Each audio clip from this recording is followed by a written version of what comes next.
Hong Kong, janvier 2024. Un employé du cabinet Arup rejoint une visio Teams. Son directeur financier est à l'écran, ses collègues aussi. 1 heure de réunion, le CFO lui demande 15 virements urgents. Montant total, 25 millions de dollars. Il valide.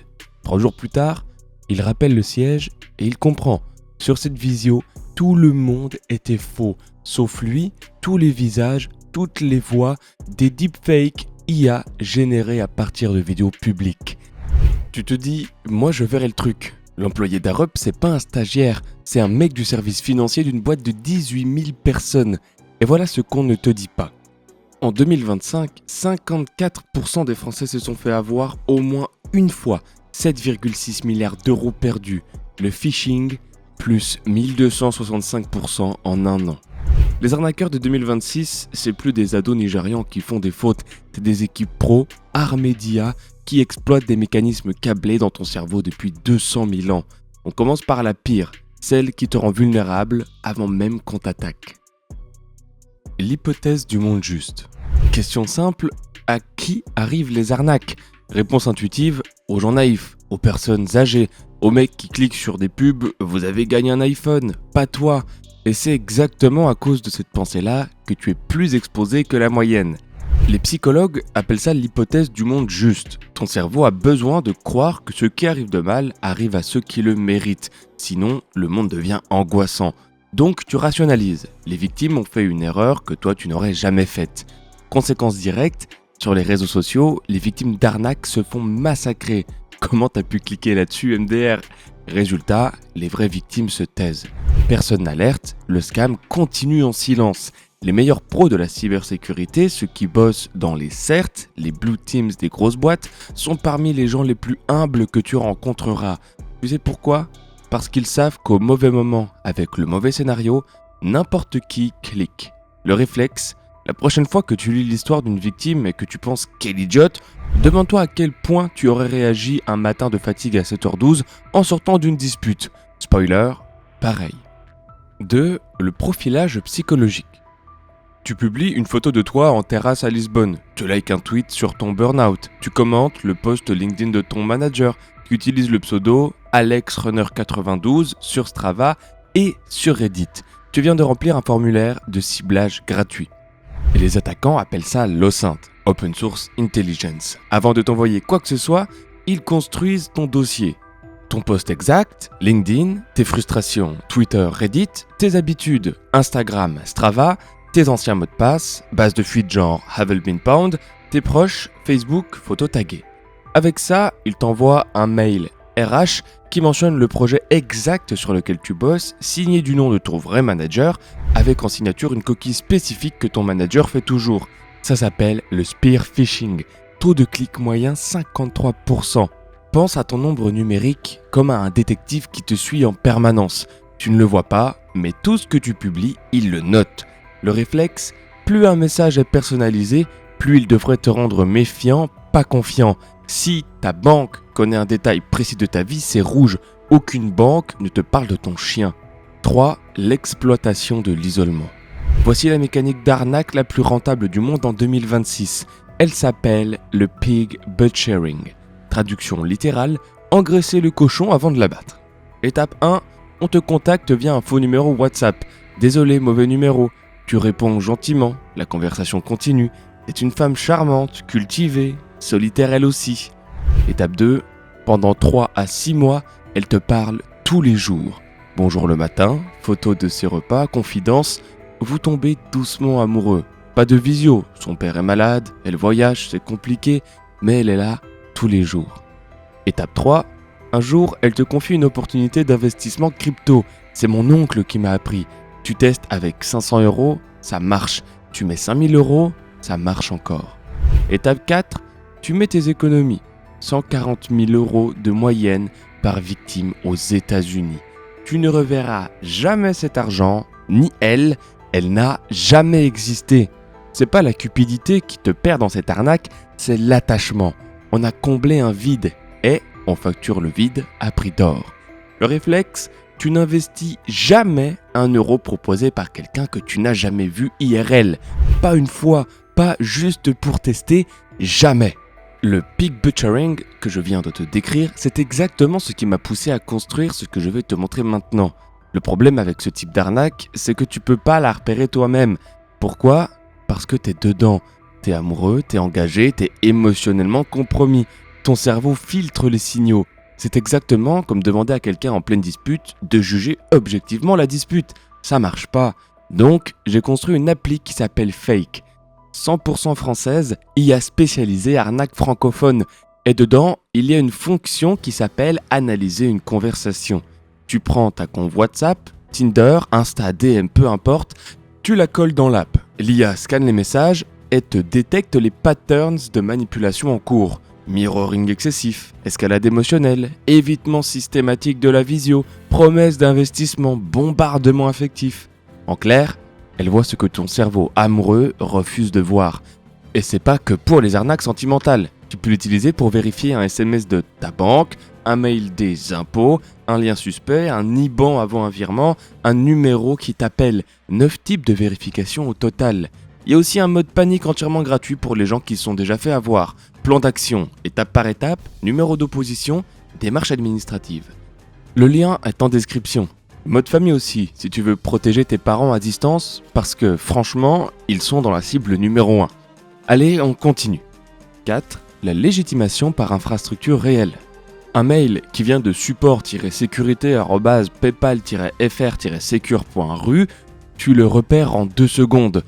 Un mail qui vient de Google Docs avec un lien à Microsoft SharePoint hébergé sur un domaine avec un certificat SSL valide et un nom d'expéditeur Gmail normal, tu cliques. C'est ça, la légitimation par infrastructure réelle. Les attaquants pros utilisent les outils auxquels tu fais déjà confiance pour véhiculer leurs attaques. Google Drive, Dropbox, Calendly, Notion, QR code, on appelle ça le quishing, QR plus phishing, l'arnaque qui explose en 2025-2026. L'erreur que tout le monde fait, croire qu'un cadenas vert dans la barre d'adresse égale site légitime. Le cadenas vert dit juste cette connexion est chiffrée, pas cette personne est honnête. Une cabine téléphonique insonorisée, c'est pas une garantie que ton interlocuteur dit la vérité. Le réflexe, ne regarde jamais le nom affiché de l'expéditeur, regarde le domaine exact après le arrobase. Et pour les appels prétendus de ta banque, raccroche et rappelle toi-même le numéro imprimé au dos de ta carte, jamais le numéro qu'on te donne. 5. Le jargon d'autorité. Madame, on a détecté une vulnérabilité de type buffer overflow sur le port TCP 443 de votre adresse IP publique. Nos protocols ISO 27001 exigent une rémédiation immédiate via le service de tunneling sécurisé. Si tu comprends rien, c'est exactement le but. Le jargon d'autorité, c'est l'arnaqueur qui se déguise en expert pour court-circuiter ton esprit critique. La règle qu'il exploite, ton cerveau confond incompréhensible et compétent. Si tu piges rien, c'est que le mec doit savoir plus que toi. Donc, tu suis. 90% du temps, les termes sont soit inventés, soit utilisés à contresens. Mais comme tu connais pas le vrai sens, t'oses pas demander. Test imparable. Un vrai expert simplifie pour toi. Il prend des analogies, il s'assure que tu comprends. Un faux expert te noie. Demande-lui d'expliquer un seul terme sans utiliser le terme lui-même. Le vrai pro le fait en 10 secondes. À l'arnaqueur, bug, change de sujet ou agresse. Le réflexe, si tu te sens stupide pendant un appel, c'est pas parce que t'es stupide, c'est parce qu'on te fait sentir stupide volontairement. Raccroche. 6. Le mimétisme des rituels de sécurité. C'est ma technique préférée, elle est plus diaboliquement efficace. Imagine un loup qui se met une peau de mouton, entre dans la bergerie et commence à réciter aux moutons les règles du troupeau. Méfiez-vous des prédateurs, restez groupés et ne suivez jamais un étranger. Les moutons baissent leur garde. Forcément, ce loup connaît les règles. C'est exactement ce que font les arnaqueurs sophistiqués. Ils récitent les bonnes pratiques de cybersécurité pour se faire passer pour des gens du bon côté. L'appel commence par « Madame, je vous rappelle que jamais notre banque ne vous demandera votre code par téléphone. La sécurité est notre priorité absolue. Bon, maintenant on va valider ensemble une opération sur votre application. » Sur les faux sites crypto, c'est encore plus tordu. Bandeau géant en haut, attention aux arnaques, ne partagez jamais votre seed phrase. 3 clics plus loin, on te demande ta seed phrase pour vérifier ton wallet. Ton cerveau a déjà encodé, il respecte les règles, égale, ils sont du bon côté, t'es désarmé. Le réflexe, juge ce qu'on te demande de faire, jamais ce qu'on te dit. Si à un moment de l'échange, tu dois saisir un code, un mot de passe ou une seed phrase, peu importe le baratin sécuritaire qui précède, c'est mort, sort. 7. L'activation du système. Daniel Kahneman, prix Nobel d'économie, a montré que ton cerveau a 2 vitesses. Système 1, rapide, intuitif, émotionnel, tu freines en urgence sans réfléchir. Système 2, lent, analytique, fatigant, tu calcules ton impôt. Le système 1, c'est ton réflexe de survie. Le système 2, c'est ce qui te protège des arnaques. Toute la stratégie de l'arnaqueur, c'est de te coller en système 1 et te garder dedans jusqu'à la fin de l'opération. Comment ? Urgence, peur, surprise. Votre compte sera bloqué dans 24 heures. Un piratage est en cours en ce moment même. Votre colis sera détruit dans 30 minutes. Cette offre expire dans 4 minutes 12 secondes. Pense à un magicien qui te dit « Regarde mon œil droit » pour pas que tu vois sa main gauche. L'urgence, c'est ça. Pendant que tu paniques, ton système 2 dort. Et c'est ton système 2 qui aurait remarqué les 5 incohérences du mail. Le réflexe, aucune urgence réelle ne tient en 5 minutes. Aucune. Ni ta banque, ni les impôts, ni Netflix, ni Amazon. Quand on te met sous pression, c'est précisément pour t'empêcher de réfléchir. Règle d'or, tu laisses passer la nuit. Si l'opportunité a disparu demain matin, c'était une arnaque. On t'appelle expert, on te dit que tu fais partie du top 1 des candidats, que ton profil GitHub est exceptionnel. T'as envie d'être à la hauteur ? C'est humain. Et c'est précisément ce qu'exploite cette technique. C'est la mécanique du faux recruteur LinkedIn, typiquement le groupe Lazarus nord-coréen qui cible les développeurs crypto depuis 2023. Le message commence par « Votre profil est exactement ce qu'on cherche, on vous a sélectionné parmi 800 candidats. T'es flatté, t'es engagé. » Donc, quand on te demande de télécharger leur test technique sur ton ordi pro, tu le fais. Le test contient un malware. Ton wallet crypto se vide dans la nuit. En psychologie sociale, ça s'appelle l'effet de cohérence avec l'identité. Une fois qu'on t'a collé l'étiquette expert sérieux, refuser ferait de toi un expert pas si sérieux que ça. Ton cerveau préfère obéir que de remettre en cause l'étiquette flatteuse. Le réflexe détache le compliment de la demande et juge la demande seule. Si quelqu'un te dit « t'es génial », télécharge ce point exe, le compliment et le point exe sont 2 choses séparées. Si la demande est louche, elle reste louche même si t'es spécial. 9. L'obéissance par la honte. Vous avez cliqué sur le lien dans le mail phishing qu'on vous a envoyé hier en test interne, c'est bien ça ? Tu te grattes la tête, tu sais plus, peut-être tu cliques sur des trucs toute la journée. Oui, je vois ça dans nos logs. Bon, vous avez compromis le réseau, il faut qu'on intervienne tout de suite. Suivez exactement ce que je vous dis. Tu obéis pour réparer ton erreur, sauf que t'as jamais cliqué sur rien. Le mec a planté la graine du doute et ta honte fait le reste du boulot. C'est aussi la mécanique des sextorsions. On a accédé à votre webcam pendant que vous regardiez des sites pour adultes. Vrai ou faux, peu importe. L'image mentale est tellement gênante que tu payes pour qu'elle s'arrête. Compare la honte à un airbag qui se déclenche dans ton cerveau. Tout est suspendu, t'es sonné et tu fais ce qu'on te dit pour que ça s'arrête. Les arnaqueurs adorent ce moment d'apnée mentale. Le réflexe, quand quelqu'un t'accuse d'une faute et exige une action immédiate pour rattraper, arrête tout. Demande par écrit ce qu'on te reproche avec preuve. Les vrais services traitent les fautes par écrit, jamais par téléphone en panique. 10. Le mirroring.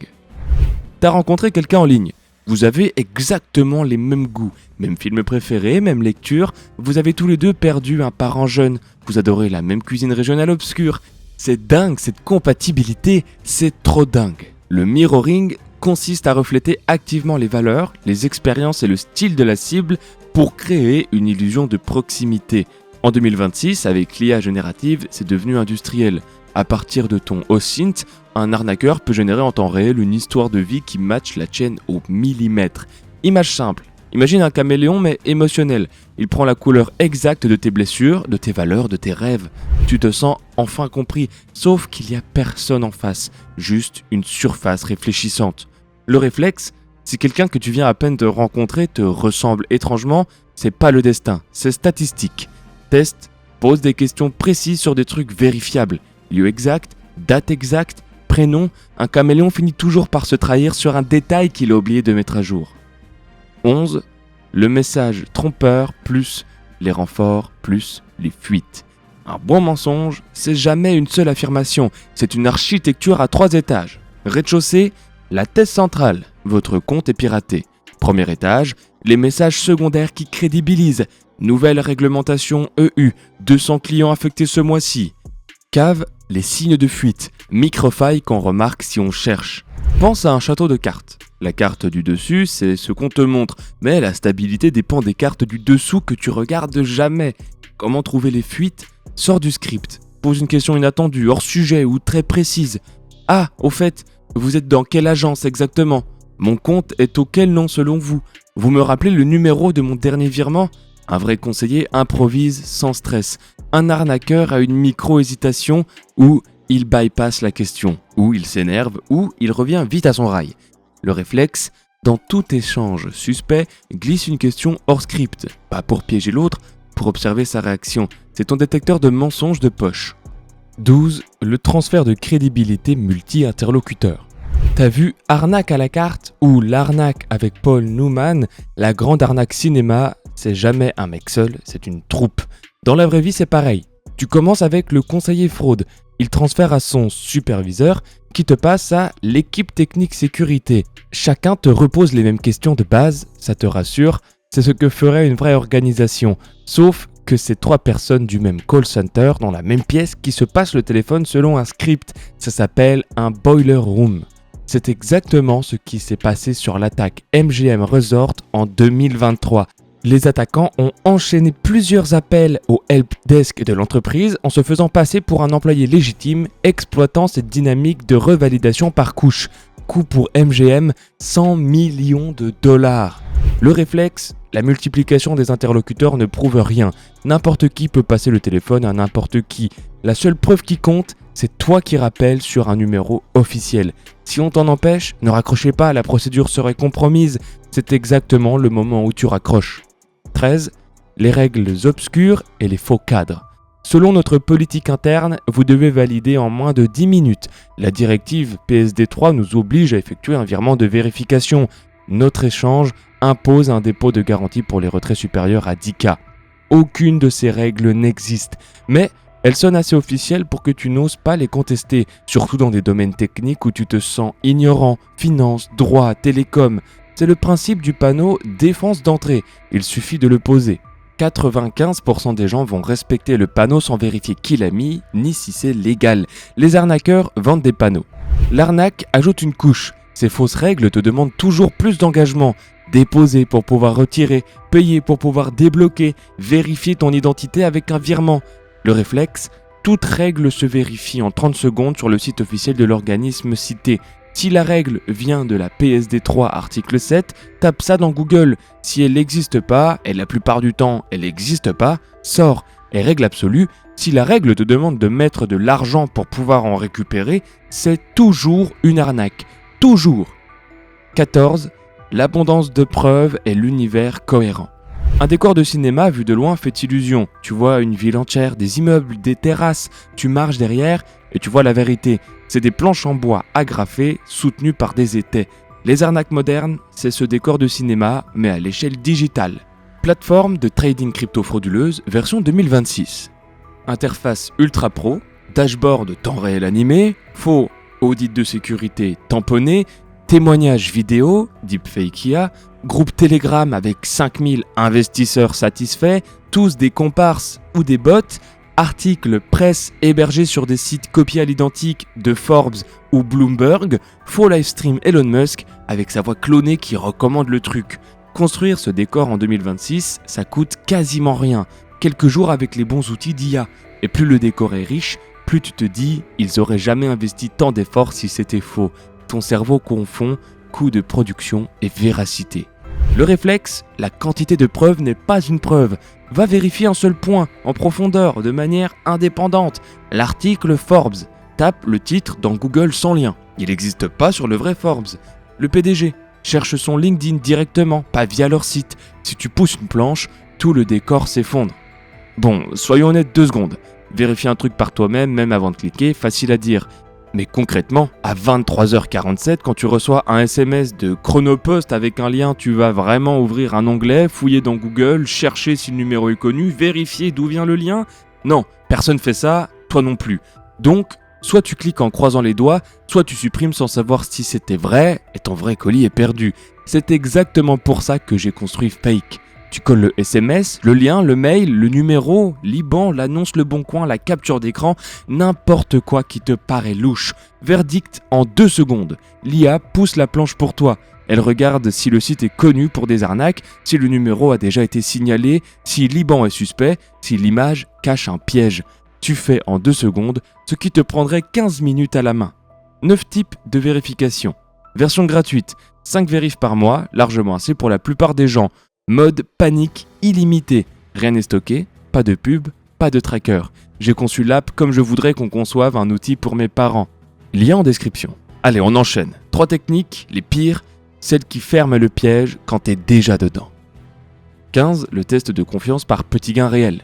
Les casinos savent un truc. Le moyen le plus rapide d'accrocher quelqu'un, c'est de le faire gagner au début.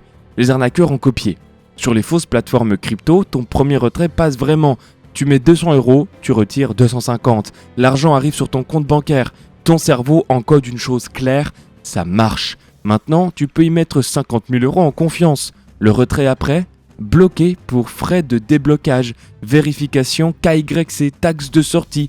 Tu reverras jamais l'argent. C'est aussi la mécanique des faux services de récupération d'arnaque. Oui, les escrocs réarnaquent les mêmes victimes. Ils récupèrent un petit montant pour prouver leur sérieux avant de te demander des frais qui explosent. Pense à ça comme un appât posé devant un piège. L'appât est vrai, le piège l'est aussi. Le réflexe, plus un premier retrait est facile, plus le piège qui suit est gros. Règle inversée. Si une plateforme te laisse retirer sans vérif sérieuse au début, méfie-toi davantage. Teste imparable avant de mettre une vraie somme, essaye de tout retirer. Si des frais surprises, plafonds ou vérifs supplémentaires apparaissent magiquement à ce moment-là, tu viens d'éviter le piège. 16. Le gaslighting et la culpabilisation. T'as commencé à douter, t'as posé une question gênante, tu commences à voir des incohérences. Là, l'arnaqueur change de mode, il passe à l'attaque.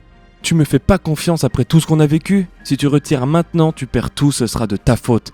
Mes collègues m'engueulent parce que tu coopères pas. Tu m'as confirmé l'opération il y a 5 minutes, on a l'enregistrement. Le gaslighting, c'est une psychothérapie à l'envers. Au lieu de t'aider à voir clair, on t'aide à douter de ta propre perception. Ton cerveau cherche un point d'ancrage stable et l'arnaqueur s'offre comme ce point stable. Crois-moi plutôt que tes doutes. Avec les deepfakes accessibles à tous en 2026, c'est encore plus violent. On peut littéralement fabriquer des preuves que ce que tu croyais faux est vrai. Voix de tes proches, vidéos, captures. Pense à un compas dont l'aiguille pointerait vers celui qui la tient et plus vers le nord. C'est ça le gaslighting. On désaligne ta boussole intérieure pour te faire suivre la sienne. Le réflexe ? Tes doutes sont des données, pas des erreurs. Quand quelqu'un essaye activement de te convaincre que tes doutes sont faux, c'est rarement parce qu'il a raison. C'est parce qu'il a besoin que tu doutes pour continuer, quitte l'échange. Parle à une seule personne extérieure, un ami, un parent, un pro. La pression de l'arnaqueur ne survit jamais à la lumière du dehors. 17. Le sunk cost, le piège final. Imagine, t'as payé 14 € pour un film. Au bout de 20 minutes, c'est nul. Vraiment nul. Mais tu restes. J'ai payé, autant rester.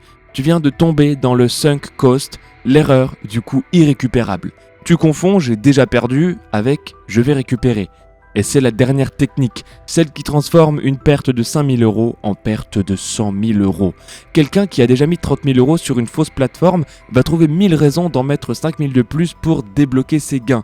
Reconnaître l'arnaque, ce serait reconnaître la perte des 30 000 €. Psychologiquement insupportable. Donc, on espère, on rajoute, on s'enfonce. Les arnaqueurs savent exactement où se trouve ton seuil de résignation. Ils le repoussent un peu plus chaque jour, avec délicatesse, jusqu'à ce que tu sois ruiné. Un test mental qui sauve. Si tu effaçais ton historique avec ce service, cette personne, cette plateforme, et que tu découvrais l'offre aujourd'hui depuis zéro, est-ce que tu remettrais cet argent ? Si la réponse est non, t'es dans un sunk cost. Sors maintenant. Le réflexe, l'argent déjà perdu ne revient jamais en mettant plus d'argent. Jamais. Dans 100% des arnaques d'investissement, la seule manière de limiter les dégâts, c'est d'arrêter maintenant et de porter plainte, pas de continuer encore un peu. Si la vidéo t'a servi, abonne-toi et dis-le moi en commentaire. Laquelle de ces 17 techniques tu as déjà repéré IRL ? Ou pire, laquelle t'as déjà eu ? À la prochaine, reste prudent.